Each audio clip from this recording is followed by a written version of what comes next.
Example of the cross multiplication method. Cross multiplication method की हमने example लिया 2x plus 3y is equals to 4, 3x plus 2y is equals to 5। But मैंने पहले बोल के रखा था क्रॉस मल्टीप्लीकेशन मेथड के लिए हमको इक्वेशन कैसा होना चाहिए, स्टैंडर्ड फॉर्म में। इक्वेशन कैसा होना चाहिए, स्टैंडर्ड फॉर्म में। तो इक्वेशन को स्टैंडर्ड फॉर्म में कन्वर्ट करने के लिए 2x plus 3y minus 4 is equals to 0 and second equation 3x plus 2y minus 5 is equals to 0। Equation हो गए स्टैंडर्ड फॉर्म में। मैंने दोनों नंबर्स को लेफ्ट हैंड साइड में कन्वर्ट कर दिया, प्लस 4 यहाँ जाके माइनस 4, प्लस 5 यहाँ जाके माइनस 5। नेक्स्ट हमारा स्टेप क्या होता है, x upon y upon and 1 upon. याद करो मैंने क्या बोला था, x अपॉन कौन सा नंबर्स लिखना, x के ऊपर हाथ रख दो। x के ऊपर हाथ रखने पे हमको कौन सा नंबर दिखाई दे रहा है, अगर हम क्लॉकवाइज घूमते हैं तो पहले दिखाई देगा हमको 3, 2 और उसके बाद क्या दिखाई देगा -4, -5। समझ में आ रहा है। उसके बाद y के अपॉन में क्या लिखना है, y के ऊपर हाथ रख दिया।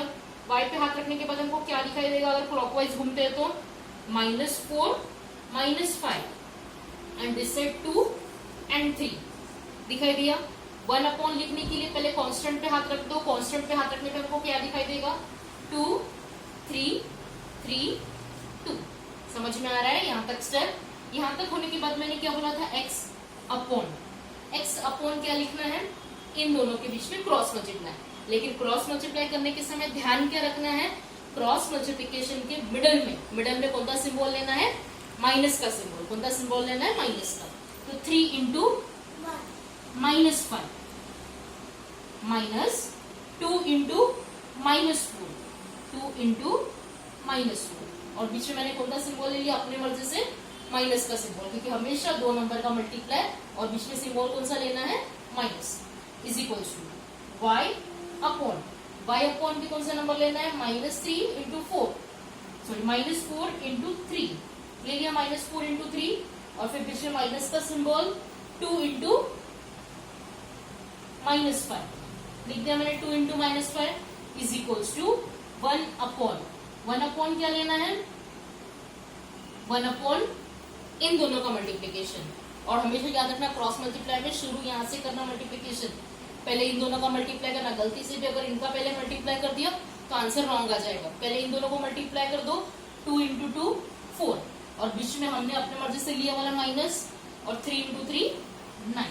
Now do the calculation, x upon क्या आएगा, x upon 3 into -5, 3 into -5 answer is -15, minus into minus क्या हो जाएगा, plus 2 into 4 8 is equals to y upon क्या आएगा, -4 into 3, -4 into 3 answer is -12, minus into minus answer is plus 2 into 5 10 and here is equals to 1 upon क्या आएगा, -4 -9 plus 4 -9 plus 4 -9 का answer sign of the greater number minus and different sign subtraction, that is -5 लिख दिया। So x upon क्या बनेगा, sign of the greater number is minus and different sign subtraction. 15 में से 8 गए, बचे कितने, 7 is equals to y upon sign of the greater number minus different sign subtraction, that is 2 and then 1 upon -5। Okay, इतने calculation होने के बाद हमको x का आंसर निकालना है। x का आंसर निकालने के लिए ये टर्म जो है वो लास्ट वाले टर्म के साथ क्या करना पड़ेगा, इक्वेट करना पड़ेगा, that is x upon -7 is equals to 1 upon -5। Equate करोगे तो x is equals to -7 numerator में चला जाएगा, that is -7 upon -5, minus get cancel, so x is equals to 7 upon 5। एक आंसर मिल गया। Same for the y answer निकालने के लिए, y का आंसर निकालने के लिए y upon -2 is equals to 1 upon -5, -2 को उस साइड शिफ्ट कर दोगे तो y is equals to numerator में चला गया -2 divided by -5, minus get cancel, so y is equals to 2 upon 5। This is our answer of y। So therefore by using the cross multiplication method x का answer कितना आ गया, 7/5 and y का answer 2/5। ये हमने एग्जाम्पल ले लिया और चाहे तो एक्सप्लेन करने के लिए मैं और एक एग्जाम्पल लेके एक्सप्लेन कर देती हूँ. Now we'll take the second example. X minus 2y is equals to minus 3 and 2x plus y is equals to minus 7. So equation in the standard form? No, it is not in the standard form. So first we have to convert the equation in standard form. That is x minus 2y minus 3 shifted this side is plus 3 is equals to 0. And second equation 2x plus y plus 7 is equals to 0. Equation standard form में हो गया. Next step क्या रहेगा? x upon then y upon and then 1 upon. x upon कौन सा number लिखेंगे? x के ऊपर हाथ रख दो. x के ऊपर हाथ रखने पे कौन सा नंबर दिखाई दे रहा है? -2 एंड 1. याद रखना सिर्फ और सिर्फ हमको यहाँ पे कोएफिशिएंट्स लिखना है, वेरिएबल लिखना मत, वरना आंसर किससे निकलेगा? -2 with the symbol, then +1 and this side 3 and 7 over.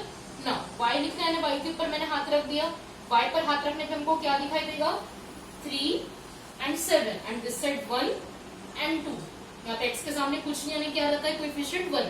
So 1 and 2. 1 upon के रखने के लिए मैंने क्या किया? कांस्टेंट पे हाथ रख दिया.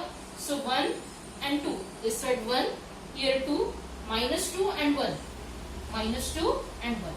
ओके, इसमें सिली मिस्टेक मत करना.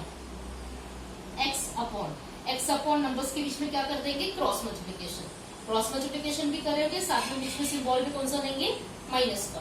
-2 इंटू 7, ये हमने लिए वाला minus, then 1 into 3 is equals to y upon 2 into 3 minus, ये हमने लिए वाला minus 1 into 7 is equals to 1 upon.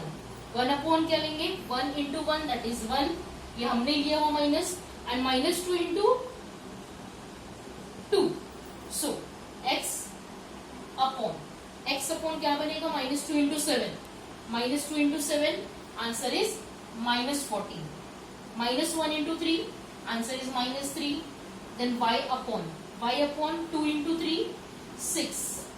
1 into 7 7 is equals to 1 upon 1 minus into minus plus 2 into 2 4.